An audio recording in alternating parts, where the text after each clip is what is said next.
Bonjour à tous, je vous retrouve aujourd'hui pour le book haul du mois de mars qui arrive à peu près dans les temps. Donc comme chaque mois, je vais vous présenter les nouveautés qui ont rejoint ma Mangatech ainsi que les fins de série qu'il y a eu pour ma part. Je commence tout d'abord avec une série qui n'est absolument pas une nouveauté de ce mois de mars et qui n'est pas non plus une nouveauté de cette année 2016, il s'agit de la série Folle Passion de Kazuo Kamimura, c'est publié chez Kana dans leur collection Sensei. C'est un titre qui est paru en 2010 en France et en 1973 au Japon. Je vous ai déjà présenté plusieurs œuvres de ce mangaka sur ma chaîne, je pense à la série Maria, Le Club des Divorcés, Lady Snowblood et j'ai évoqué dans mon book haul du mois de décembre 2015 il me semble, la série Lorsque nous vivions ensemble qui est également une série en 3 tomes avec des volumes beaucoup plus gros que cela et j'avais parlé de Folle Passion que j'avais fait mettre de côté chez mon libraire que je n'avais pas les moyens d'acheter au mois de décembre tout simplement parce qu'un volume comme ça coûte tout de même 18 € donc c'est un sacré investissement. Je n'ai pas eu le temps du tout de lire ces 3 tomes qui sont vraiment 3 titres que j'ai achetés très récemment et je n'ai toujours pas lu de toute manière Lorsque nous vivions ensemble puisque c'est vraiment des titres que je voulais acheter de par leur rareté. Voilà, c'est vraiment des titres qu'on n'a pas trop l'habitude de voir chez les libraires. J'ai bien prévu de vous faire une vidéo à son sujet, je ne sais pas du tout quand, j'ai pas du tout d'avis à vous donner à propos de cette série. Mais je pense que vu que c'est une série qui date et qui est tout de même assez connue de ce mangaka, si vous cherchez un petit peu sur la toile, vous devez pouvoir trouver des avis à son sujet. Donc au moins ça c'est une bonne chose de fait. Ensuite je passe aux nouveautés qui ne sont pas des nouveautés de ce mois de mars mais qui sont des nouveautés de début 2016 voire de 2015. Donc je commence avec ce qui est une avant-première, il s'agit du premier tome de Dodoma qui est à paraître au mois de mai chez Komiku. Donc celui-ci j'en ai déjà parlé très vite fait dans ma toute dernière vidéo à propos du bandeau d'Akata. Je vous ai dit que je ferai une vidéo à son sujet au mois de mai, une semaine ou deux avant sa sortie officielle en librairie. Donc ça n'a pas été un immense coup de cœur, ça n'a pas du tout été un coup de cœur d'ailleurs, ça a été une bonne lecture. Je pense continuer la série, voilà, quand il y aura le tome 2, 3, tout ça qui vont sortir. Elle est à paraître le 12 mai, elle a 3 tomes toujours en cours au Japon et le tome 2 sortira en France le 7 juillet. Donc je pense craquer pour le tome 2, de toute manière je me relirai ce tome 1 le temps de vous faire la vidéo pour le mois de mai. Mais voilà, c'est pas parce que c'est encore une fois un partenariat que je vais vous dire que c'est un immense coup de cœur, qu'il faut l'acheter à tout prix, tout ça, tout ça.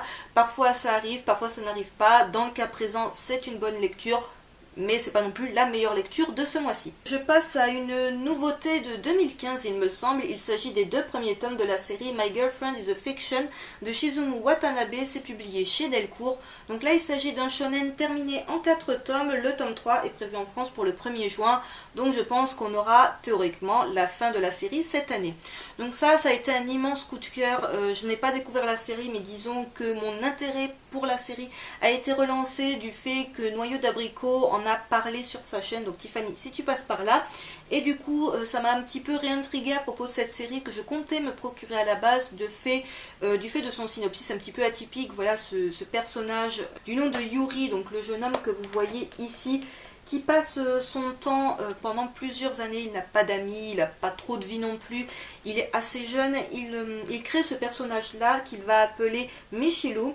Il va la créer sur plusieurs carnets, il va la dessiner partout, il va lui créer une personnalité, il va grandir, il va un petit peu délaisser les dessins qu'il faisait de Michiru et il va tomber amoureux de cette jeune fille qui est bien réelle, qui est dans la même école que lui, mais qui lui semble complètement inaccessible tellement il n'a pas confiance en lui. Un jour, par des circonstances un petit peu étranges, donc ça je vous laisse le découvrir, la jeune fille qu'il avait créée à travers ses carnets va prendre vie et là il va falloir faire un choix. Donc on est complètement dans du triangle amoureux puisque les 2 jeunes filles se retrouvent finalement à être amoureuses de lui et lui ne sait plus quoi choisir. Finalement la fille qu'il a créée selon ses propres goûts, donc physiquement parlant, elle correspond parfaitement à ce qu'il aime niveau fille. Et d'un côté, il a cette jeune fille-là qui commence à lui donner un petit peu d'intérêt et qui est surtout est authentique, elle est réelle. Donc c'est vraiment un shonen avec lequel on s'amuse beaucoup, il y a énormément d'humour. Voilà, je vous montre le moment de sa naissance, donc de Michiru. Vu que c'est un personnage qui a été créé sur plusieurs années, auquel il va donner des tas et des tas de petits détails sur ses goûts, sur sa jalousie, tout ça, bref son caractère, vous vous doutez bien que ça va en faire un personnage complètement déjanté et imprévisible. Donc si vraiment vous cherchez une lecture détente qui plaira je pense aussi bien aux garçons qu'aux filles, parce que même si on est finalement sur un triangle amoureux, c'est une histoire qui est quand même assez originale et surtout super drôle. J'enchaîne avec un shoujo qui est sorti au mois de février, pour lequel j'ai pas craqué immédiatement parce que j'attendais d'avoir un peu plus d'avis, un peu plus de retours à son sujet. Les retours étaient tout de même assez positifs, du coup je me suis dit ok, on se lance, même si la série est malheureusement toujours en cours au Japon. Il s'agit des 2 premiers tomes de Tel que tu es de Kaname Hirama, publié chez Kana, je vais y arriver. Shoujo toujours en cours avec déjà 6 tomes de parus, le tome 3 est prévu pour le 22 avril, le tome 4 pour le 24 juin et le tome 5 pour le 26 août. Alors ce qui m'a convaincu, on va dire, et fini de convaincre de commencer la série, c'est encore une fois Tiffany, de toujours la chaîne Noyau d'Abricot, qui en a parlé sur sa chaîne, qui avait montré, il me semble, les tomes sur Instagram. Et je me suis dit, pourquoi pas, je suis passée à côté de ce titre. Après tout, il y avait ce petit côté changement par rapport aux autres shoujo, c'est-à-dire que l'héroïne est une jeune fille ronde, et surtout qu'elle n'a pas besoin de faire des pieds et des mains pour séduire le gars avec qui elle va sortir, puisque lui est complètement gaga des filles rondes, mais en gros il ne voit qu'elle et il ne veut qu'elle, donc ça c'est cool, c'est que pour une fois c'est pas la fille qui va galérer à aller vers le mec, et ils vont pas du tout en fait galérer à se mettre ensemble, puisqu'ils se mettent ensemble assez rapidement dans le premier tome. Ce qui est galère en fait pour eux, c'est plutôt les réactions des autres, qui voilà, pour les filles c'est le beau gosse, encore une fois, de l'école, c'est toujours le beau gosse de l'école, ça peut pas être un gars banal, il faut que ce soit le beau gosse que toutes les filles veulent. Il va vraiment s'intéresser uniquement à cette jeune fille qui est adorable, mais qui ne correspond pas aux standards de la beauté selon les magazines, tout ça. Et du coup, les autres ne comprennent pas trop, ils trouvent qu'ils ne vont pas du tout ensemble, alors qu'ils sont vraiment super choux ensemble.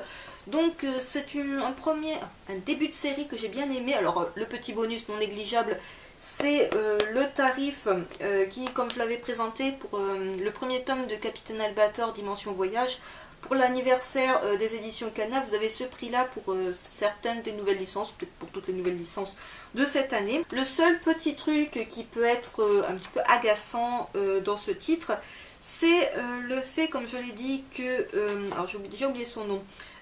Tagami est vraiment super amoureux, super attaché à sa copine avec laquelle il est depuis peu de temps, mais il adore la malaxer. Alors, bon, il adore ça parce qu'il la compare un petit peu à une boule anti-stress. Alors, je sais pas comment faut le prendre, mais personnellement, je l'aurais pas super bien pris. Mais c'est surtout gênant pour elle, dans le sens où il la malaxe tout le temps, mais surtout tout le temps en public. Et quand on est une jeune fille qui est un petit peu réservée, qui n'apprécie pas spécialement le regard que les autres peuvent avoir, ça peut être très vite gênant. Donc, je vous montre un exemple de scène. Donc c'est vraiment 2 premiers tomes que j'ai beaucoup aimé.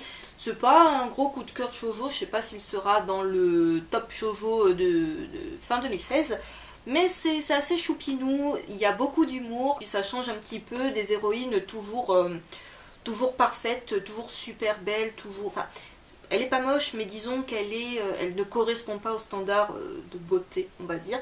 Donc voilà, c'est pas mal. Après, c'est assez classique dans son déroulement. Et enfin, une dernière nouveauté qui n'est pas une nouveauté de ce mois de mars, et vous étiez nombreux à attendre que je présente ce titre. Il s'agit des 2 premiers tomes de la série Kasane, la voleuse de visage, de Daruma Masura. C'est publié chez Kiun dans leur collection Seinen. Donc la série est toujours en cours au Japon avec déjà 8 tomes de parus. Le tome 3 est prévu en France pour le 26 mai et le tome 4 pour le 7 juillet. Alors le premier tome est sorti au mois de janvier, le second tome est sorti au mois de mars, et j'ai attendu d'avoir le second tome pour commencer la série, tout simplement parce que les avis que j'avais à propos du premier tome étaient assez mitigés. Il y en avait qui étaient vraiment super emballés, qui ont fait des vidéos pour dire combien ils avaient adoré le premier tome, et il y en avait, je pense notamment à Jeff, qui était un petit peu plus mitigé, qui était un petit peu moins fan, et je me suis dit est-ce que ça va me plaire ou pas. Déjà, ce qui m'a posé problème au début, c'est le chara-design qui est assez particulier, parce qu'on a le chara-design des couvertures et on a le chara-design à l'intérieur du manga. Je vous montre ce que ça donne. Mais ce qui m'a complètement séduite, c'est tout simplement l'histoire. Alors Kasane n'est pas un personnage auquel je pense qu'on peut s'attacher, tout simplement parce que c'est un personnage qui est juste horrible. Voilà, alors, elle est horrible physiquement. Au niveau de la personnalité, tout ça, Elle est pas horrible, elle est juste rejetée des autres, donc du coup elle se fait une carapace et du coup elle devient un peu exécrable, tout ça, ça peut se comprendre. Mais c'est un personnage qui a surtout une certaine aura, un certain charisme, même en étant très moche, hein, parce que quand elle est pas, quand elle ne vole pas le visage des autres, elle est vraiment super moche. Donc, deux premiers tomes qui ont su me convaincre de définitivement continuer la série parce que c'est vraiment pas mal du tout. On a les pages couleurs au début que j'ai oublié de vous montrer. Ki-hoon fait de super travail côté édition.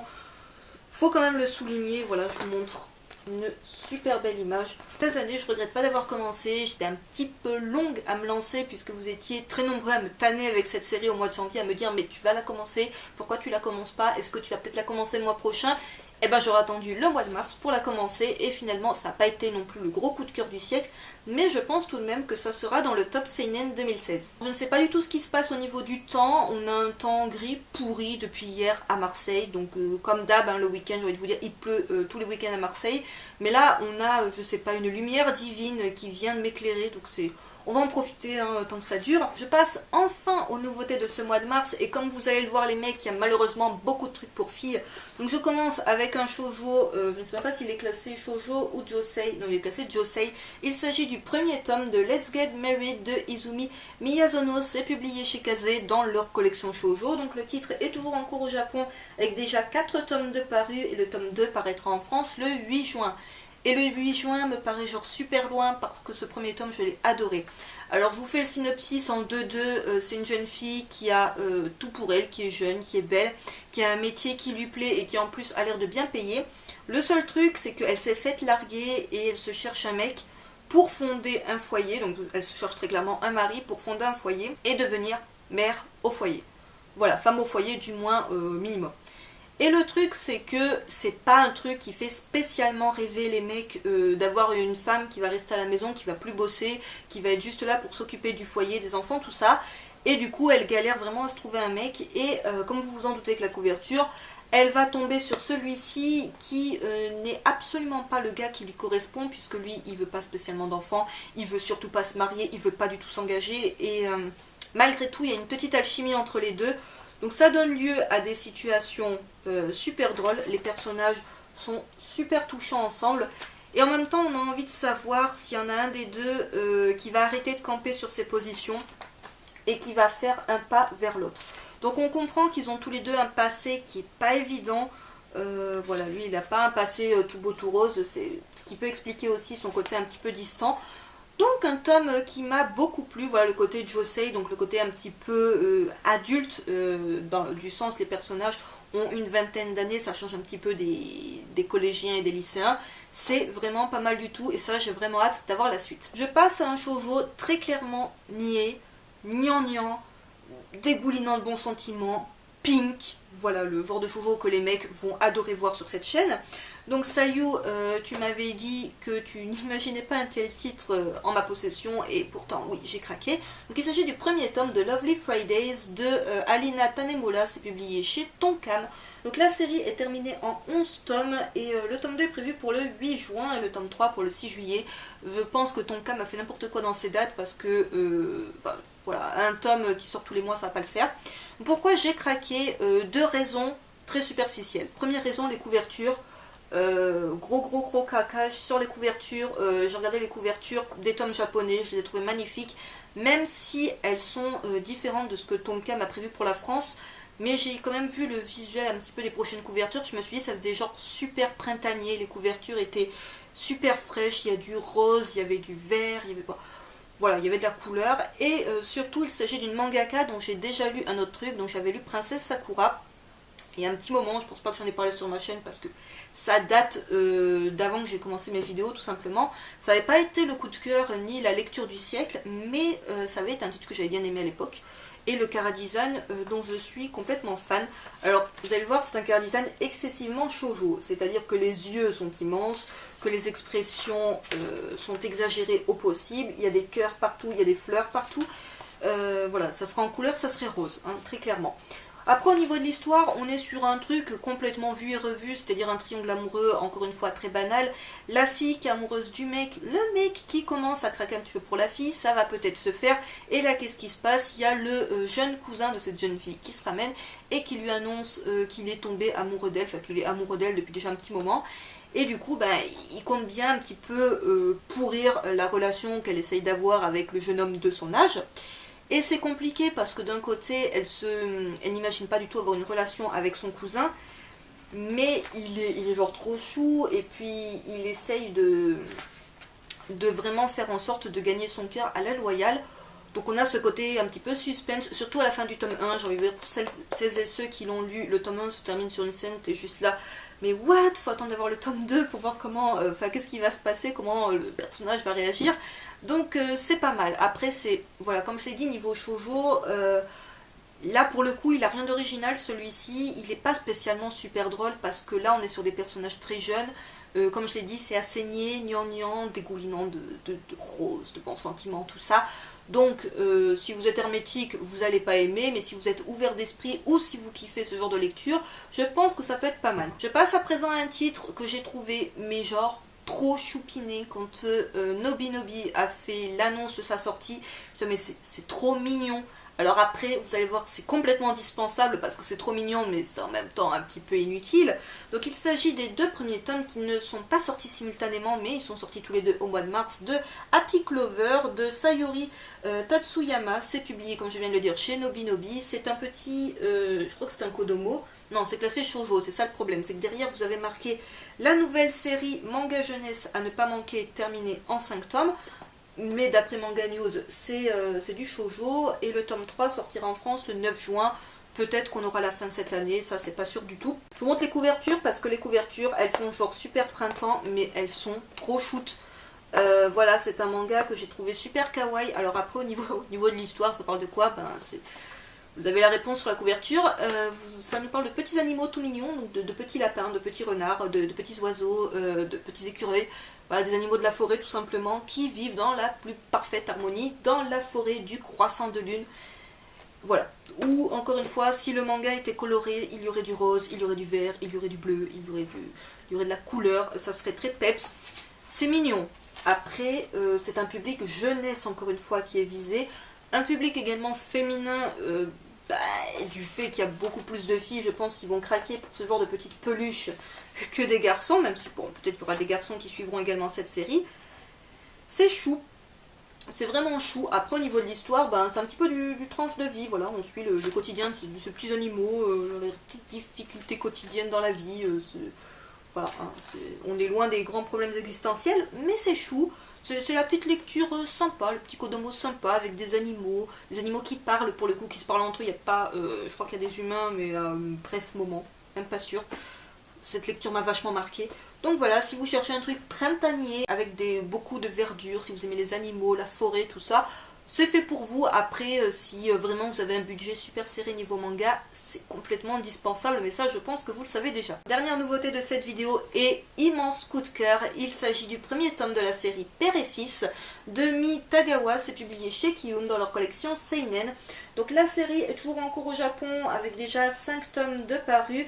Le tome 2 est prévu pour le 23 juin, le tome 3 pour le 18 août, et je viens de voir sur ma fiche qu'en fait c'est un shonen qui est dans la collection Seinen de Kiun. Bref, tout va bien, les éditeurs font souvent ça encore une fois, tout va bien. Donc Père et Fils, j'ai un petit peu hésité à craquer ou pas pour la série, les retours sont juste excellents, autant vous dire j'ai vu personne dire que ce manga ne valait pas du tout le détour. Ce qui m'a fait hésiter, c'est le fait qu'on allait avoir un enfant, pas en protagoniste, mais ouais, tout de même, même si on suit surtout le père, on suit le père et son fils. J'avais un petit peu peur de ça parce que moi les mangas avec les enfants c'est pas ce qui me réussit le plus. Alors après il y a des titres que j'adore comme Barakamon et Yotsuba où il y a des enfants assez jeunes mais où c'est tellement génial que je passe complètement le fait que ce soit des enfants. Mais par contre des titres comme je pense à Love So Life qui est sur une sorte de babysitting je crois, j'avais complètement décroché parce que pour le coup il me semble que c'était des bébés et ça passait pas du tout. Alors que là, c'est adorable. Donc on va suivre ce père qui est veuf, enfin, sa femme est morte, Il va récupérer son fils qu'il n'a pas vu depuis 2 ans parce il assumait pas trop, quoi, tout simplement. Il assumait pas tout simplement la mort de sa femme, qui est morte par accident. Et puis d'un seul coup, il va se dire, bon, je suis papa, je vais la récupérer de ma soeur, parce que c'est la tante du petit qui s'en occupait. Et il va l'emmener sur les routes avec lui, parce que lui c'est un herboriste. Et petit à petit, le petit va apprendre ce métier d'herboriste. Donc il est encore tout petit, hein, il n'a pas grandi au fil du tome. Mais c'est super adorable. Vraiment, j'avais peur d'être hermétique, de ne pas trouver ça chou du tout, de me dire que c'est chiant. Alors déjà, ça commence avec beaucoup d'humour. Je vous montre le 3e personnage principal de cette série, tout de même, qui est un piaf. Ça commence avec beaucoup d'humour. Et même si c'est un père qui semble super dur, super froid, super pas fait pour être papa, tout simplement, mais c'est tellement drôle. Parce que son fils va le mettre dans des galères pas possibles. Des fois, il ne sait même pas comment réagir parce qu'il...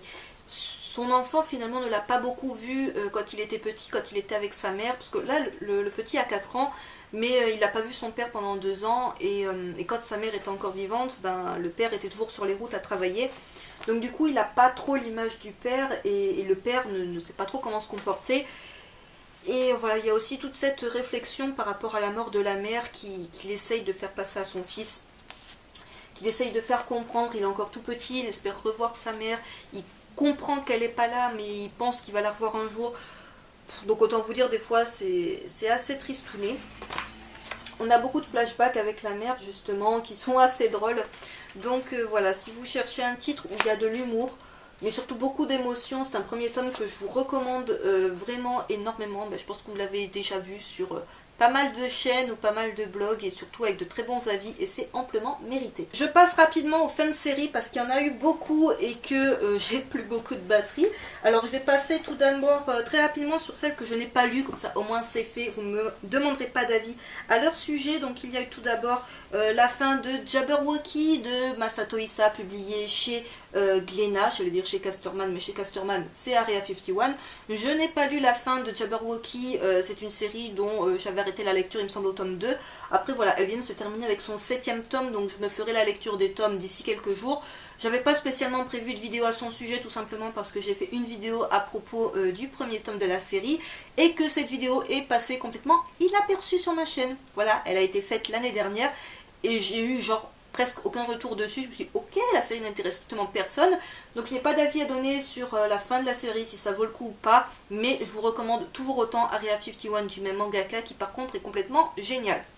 Ensuite, autre fin de série que je n'ai pas lu, mais pour le coup qui aura peut-être le droit à sa vidéo chronique, on ne sait jamais à l'avenir.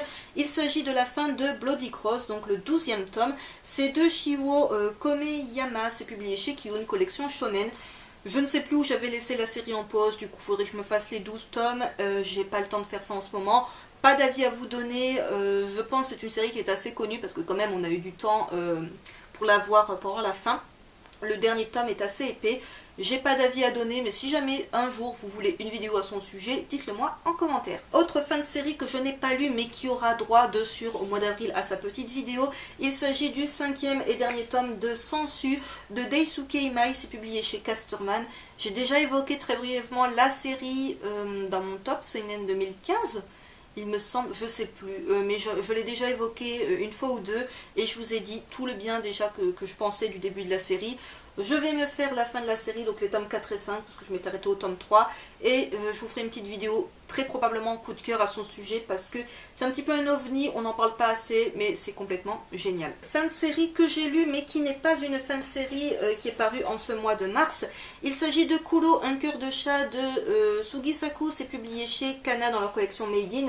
Alors celui-ci, il est sorti quoi? Au mois de janvier il me semble, ou au mois de février, je ne sais plus, mais c'est Sayu Otaku qui, si tu passes par là un petit coucou, m'a rappelé que c'était bien le dernier tome, hein, le 5e tome, parce qu'en fait, sur la fiche Manga News, il y avait genre la super boulette de vous dire que c'est une série en 9 tomes, mais c'était une réédition, ou pas une réédition, mais du moins Kana l'a finalisé en 5 tomes, donc c'était bien la fin de la série, et du coup je l'ai lu, parce que quand même fallait le lire, et voilà. Je vous avais déjà dit que Kulo en cœur de chat, c'était pas du tout comme Chi ou comme Plume, c'est pas la série adorable, touchante, mignonne, drôle.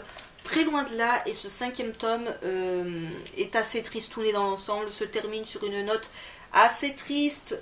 Personnellement je m'y attendais un petit peu, voilà, quand je voyais le déroulement de l'histoire, je me disais ouh, ça va mal se terminer, et ça ne loupe pas malheureusement. Après c'est une série sympa, voilà, en 5 tomes, avec des chats.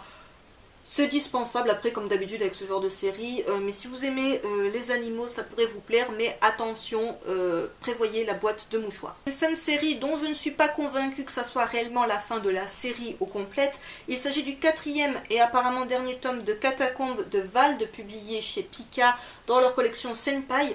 Alors Catacombes, c'est un titre que je vous ai présenté au tout début de ma chaîne dans des vidéos toutes pourries maintenant que je ne regarderai pas personnellement.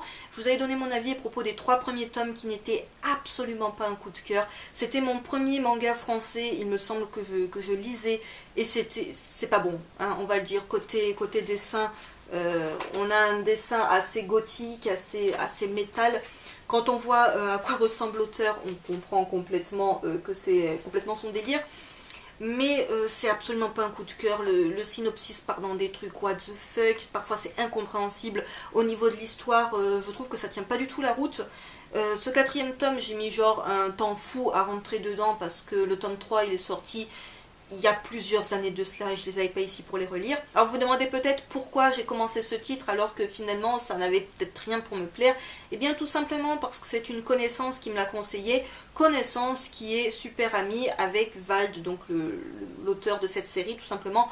Donc il m'a pas donné un avis ultra objectif, autant se le dire vu que c'est le manga de son pote. C'est ça qui m'avait attiré, le côté un petit peu personnage gothique, les catacombes de Paris, tout ça. Mais on va dire très clairement, c'est complètement dispensable. Si vous cherchez un bon titre français, c'est pas celui-là que je vous recommande. Et pourquoi je doute? Parce qu'il y a tout de même marqué dernier volume, mais je pense que c'est le dernier volume d'une première partie de la série, parce que ça peut décemment pas se terminer comme ça, étant donné que tu as l'impression dans les dernières pages que ça ouvre quelque chose de nouveau, un nouvel arc, une nouvelle saison, une nouvelle série, mais ça peut juste pas se terminer comme ça. Après peut-être qu'il n'a pas du tout prévu de continuer la série, peut-être qu'elle marche pas du tout, je ne sais pas. Je sais que Selverion en a parlé sur sa chaîne, qu'il en a parlé en de très bons termes. Personnellement c'est très loin d'être un coup de cœur. Ça a été un flop un petit peu depuis le départ et je me suis acharnée jusqu'au 4e et dernier tome. Avant que la batterie ne me relâche, j'en termine avec les fins de série. Donc il y a eu la fin de série qui n'en est pas vraiment une, de la série Levius de Haruhisa Nakata, c'est publié chez Kana dans leur collection Big Kana. Alors pourquoi je dis qu'il ne s'agit pas réellement de la fin de série? Et bien tout simplement parce que c'est un petit peu la fin d'un premier arc, d'une première saison, à la manière je pense de Catacombes, du moins pour Levius c'est sûr, puisqu'on a déjà la suite qui s'appelle Levius Est, qui a commencé au Japon, dont je pense qu'on aura très probablement la parution en France sous peu, puisque je pense que c'est une série qui marche même assez bien. Donc un 3e tome que j'ai beaucoup aimé, c'est toujours pareil, de la boxe mécanique sur un univers qui est un petit peu futuriste, un petit peu steampunk, c'est pas mal du tout, c'est assez violent. Faut aimer aussi du côté du chara-design qui est particulier. Mais voilà, j'ai hâte de découvrir la suite et je me prendrai quoi qu'il arrive la seconde saison, on va dire. Ensuite, il y a eu la fin bel et bien définitive de la série Le Monde selon Ushu, donc le tome 2 de Ayako Noda, c'est publié chez Casterman. J'avais adoré le premier tome, voilà, j'avais réussi à convaincre certains d'entre vous de vous pencher sur la série. Et ce second tome est sorti au mois de mars, donc la série s'est conclue très rapidement. J'ai beaucoup aimé ce second tome, ça n'a pas non plus été le méga coup de cœur du siècle, mais c'est assez original, surtout le début de ce second tome. Donc je ne vous en dis pas plus, mais j'ai trouvé que c'était vraiment, on restait dans l'originalité, dans le fait que les personnages avaient conscience d'être dans un manga, et en plus on a l'intervention en personnage de l'histoire de l'auteur. Donc voilà, c'est assez sympathique, c'est un peu spécial, mais c'est vraiment pas mal du tout. C'est un petit ovni manga qui s'est terminé en ce mois de mars. Une fin de série qui aurait été un véritable coup de cœur, une série qui aurait été un véritable coup de cœur dès le départ. Il s'agit du 5e et dernier tome de Orange de Ichigo Takano, publié chez Akata, que je me suis procuré dans ce superbe coffret qui permet de mettre l'intégrale de la série. Donc j'ai lu le tome 5, je l'ai remis dans son coffret avec voilà, avec la cale qu'il y a pour mettre les autres tomes. J'ai pas encore eu le temps de mettre mes tomes dedans tout simplement. Donc ce coffret, vous pouvez le trouver partout dans le commerce, que ce soit sur internet, que ce soit en librairie. Il est vendu avec le tome 5, il est vendu un petit peu à moins de 10 €, dans les 9 €, mais je sais pas le prix exact. et c'est une très très bonne idée de coffret parce que ça n'oblige pas à, pour les personnes qui sont déjà à jour niveau lecture, de se retaper un coffret avec les tomes, tout ça, acheter. Voilà, c'est vraiment juste avec le tome 5. Il y avait également la version sans coffret si vous vouliez juste acheter le tome 5. Et la série se conclut genre super bien, beaucoup de suspense. Jusqu'au bout, on se demande comment ça va se terminer, est-ce que ça va bien se terminer ou pas du tout, parce que ça avait l'air de vraiment aller assez mal pour nos personnages. On a un petit extrait de Ugly Princess qui s'est glissé au milieu du 5e tome d'Orange, qui est une série que je ferai à coup sûr également chez Akata. Donc voilà, pour celles et ceux qui ont adoré Orange, vous ne serez pas, je pense, déçus par la fin de cette série. Et si vous ne l'avez toujours pas commencé, sachez que c'est un shoujo. À la base c'est un shoujo, maintenant c'est un seinen qui est vraiment génialissime, qui est hyper original, super touchant. Et voilà, jusqu'au bout on se demande comment ça va se conclure. Et ça se conclut super bien. Pour conclure cette vidéo, je vous parle un petit peu des offres promotionnelles des maisons d'édition, côté un petit peu goodies. Donc tout d'abord, il y a le t-shirt que je porte dans cette vidéo, qui est un t-shirt de Bloodlet, qui est proposé par les éditions Kurokawa. Alors je ne sais absolument pas ce qu'il fallait acheter pour l'avoir, parce que personnellement c'est mon libraire qui me l'a donné. Il existe en taille SM et en taille L ou XL, je ne sais plus. Donc ça c'est une taille SM. Voilà, c'est pas S ou M, c'est SM. Ils ont décidé de nous faire une taille assez originale, mais qui pour une fois va assez bien. Voilà, si vous faites du M, ça va bien. Si vous faites du S, ça sera peut-être un petit peu large, mais voilà. Alors, j'ai pas tenté, Virginie, le combo avec la casquette jaune Bloodlet, ça faisait déjà beaucoup de jaune. Mais vous pouvez vous faire le kiff de vous mettre la casquette qui était déjà proposée par Kurokawa il y a quelques mois de cela, même l'année dernière, avec ce t-shirt. Ensuite, côté petits goodies promotionnels, il y a bien évidemment eu les offres de chez Kiyun, avec tout d'abord le mug de Silent Voice, qui est quand même assez sympa, même si je commence à avoir une sacrée collection de mugs en rapport avec les mangas, certains plus sympathiques que d'autres, celui-là est assez sympa. Et il y a eu également la boîte à thé de Bright Stories, que beaucoup ont pris pour un thermo. Les gens, c'est en métal, ça fait gling gling comme ça, ce n'est pas un thermo, il suffit de regarder, c'est une boîte à thé dans laquelle vous mettez vos feuilles de thé, quand vous achetez le thé tout simplement en vrac. Donc moi je bois pas trop de thé, mais c'est une boîte que je trouvais super belle. Et puis voilà. Ce book haul est à présent terminé, j'espère qu'il vous aura plu. N'hésitez pas comme d'habitude à me dire en commentaire ce que vous en avez pensé, à me dire ce que vous avez commencé au mois de mars, s'il y a des titres que j'ai présentés dans cette vidéo que vous avez déjà lus, votre avis à leur sujet. N'hésitez pas non plus à me dire s'il y a des titres que j'ai présentés qui vous donnent envie. Sur ce, je conclurai cette vidéo en vous remerciant, puisque ça y est, le cap des 7000 abonnés est franchi. Je vous en remercie énormément. Sur ce, je vous retrouve très vite pour une prochaine vidéo. Bye!